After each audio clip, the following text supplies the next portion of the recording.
Did you know that, excluding bosses, the average number of turns an enemy gets is 1/4? Or at least, that's what it was through Shido's Palace in the random Let's Play I found on YouTube. And honestly, the guy playing wasn't particularly impressive. He averaged about 3¼ player turns per battle, and that's without counting extra actions for knockdowns as separate turns. Am I the only one that finds that a bit ridiculous? Hell, the only games I can think of where the enemies did less are the Trails of Cold Steel games, which were so fucking easy that I had to turn battles into a minigame where I tried to prevent the enemies from getting any turns using status effects and AT delays. And I had a pretty high success rate. Though in their defense, I was playing on normal difficulty.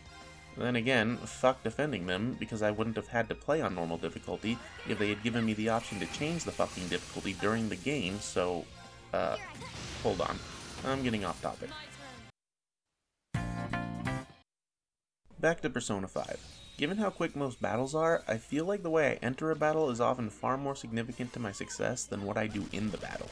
I mean, I guess I have to act with some semblance of intelligence during the fight, but generally speaking, an advantaged encounter is an easy win, a disadvantaged encounter is a serious game over risk, at least during the first half of the game, and a normal fight is strongly in my favor but can go against me if I'm unlucky or uncareful. I'm cool with that last bit so long as the unlucky potential isn't too strong, but those first two are a bit more questionable.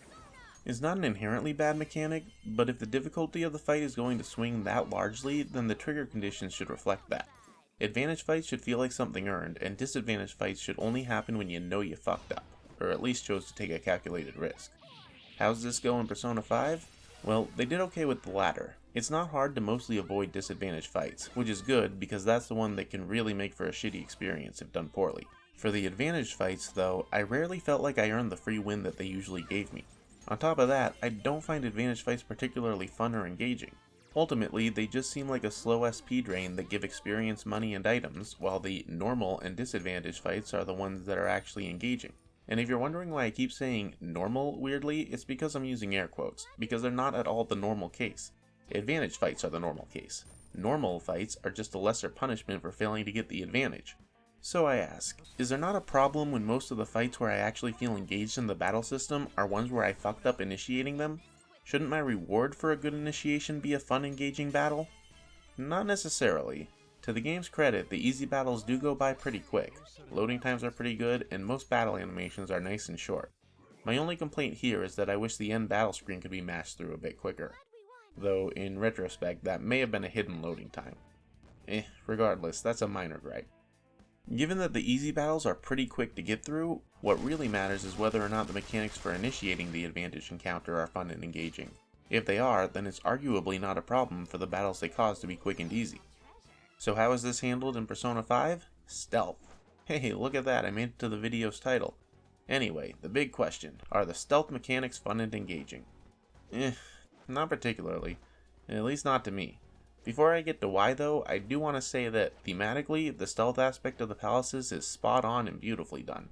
However, that doesn't make it much less boring to be sitting behind a wall for 20 seconds for the 100th time in the game while I wait for the shadow to walk all the way down the hall and then all the way back into my ambush range. Add to this that there's usually very little challenge in successfully initiating advantage encounters, and the system ends up far from engaging from a mechanics standpoint. Honestly, the most challenging part is simply having the patience to wait behind cover instead of making a risky mad dash at the shadow cause the fucker's taking forever to walk his ass back to you. And speaking of the shadows, why do they have the hide and seek prowess of a parent that doesn't want to make their 2-year-old cry? They can be looking right at you, but if you're in cover, they don't see you. I mean, seriously, what the fuck is that? In the end, this all feels like a bunch of padding to me. That's not to say that that was the intention of the stealth mechanics, it's just how it seems to have ended up. An easy stealth system that mostly just serves to make you sit around and wait before initiating fights, most of which end up being trivial SP drains. Personally, I'd prefer they reduce the amount of battles in a palace while making it much less common to get advantage fights. And how might they go about reducing the rate of advantage fights? Firstly, disincentivize it. As I neglected to mention until now, Persona 5 has a neat little alert level system in palaces. Why haven't I mentioned it? Because it's fucking meaningless. In fact, all it does is force you to regularly get advantage encounters or you'll be kicked out of the palace, so even if you want to fight enemies head on, you're not fucking allowed to. That's hyperbole, of course. Since the alert level goes back down when you do get advantage fights, you can fight some shadows head on, so long as you balance it out with enough advantage fights. In fact, I like the idea of balancing it, which is why I think they should make a moderate alert level ideal. As for how this might be done, make shadow negotiations easiest and have the highest chance of shadows begging for their lives while at moderate alert. Thematically, you can say low alert makes demons blow you off as weak, and high alert has them aggressive and unwilling to listen to you. There could also be certain areas that are only accessible at moderate alert level, as they stay locked at low alert and locked down at high alert, but the guards want to patrol the area at mid alert. Or there could simply be less enemies around if the alert level is low. This would give players the potential to quickly cheese through palaces without fighting too much if they wanted to, but good luck with the boss if you do. It also wouldn't be hard to BS some story reason why keeping a steady moderate alert level would be the best way to prep the palace owner's cognition for the eventual heist. Like, if you keep it too low, they might just dismiss your calling card as a dumb prank. I wouldn't want any actual potential for a failed calling card, but it could be something Mona tells you for story flavor. Aside from incentivizing the player to fight non-advantage fights, you could also just straight up force it. The occasional room, hall, or door with an unstealthable shadow standing in it. Then again, too much of this could be annoying.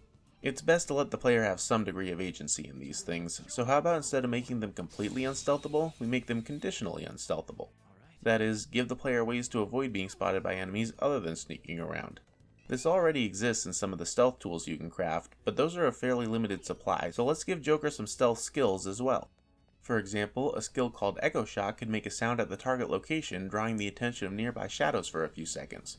Or a cloak skill that makes you invisible to the shadows for a few seconds, usable even after you've been spotted, but prevents you from initiating fights. And a decoy skill that you have to be near cover to use, and when you do, you leave an illusion of Joker where you were while the real Joker takes cover, and then you can ambush the shadow when it attacks the illusion. Maybe even a really powerful skill called something like Shadow Shock that paralyzes all shadows for a few seconds and guarantees an advantage encounter against any shadow engaged on. Of course, such skills couldn't be used freely, or it would just make ambushing shadows even more trivial than it already is. Initially, I wanted these abilities to raise the alert levels so you would have to use them sparingly. However, this kinda goes against the whole design goal of encouraging normal encounters, as you could simply raise the alert level with skills, then lower it with advantage encounters repeatedly. Ignoring that goal for a moment, I do like this idea because it both gives you an alternative to waiting for shadows that'll take a while to patrol back near you, and makes the stealth mechanics a bit more varied and engaging. Inversely, stealth skills could lower the alert level, which would mean you have to take head-on fights to build up the alert level so that you can avoid later fights. But if it takes 3 or 4 battles to build up enough alert to use a skill that avoids one, then what's the point? Well, here's where we make use of the fact that you can see how difficult a fight is before engaging. Those unstealthable enemies mentioned above can mostly be red level enemies.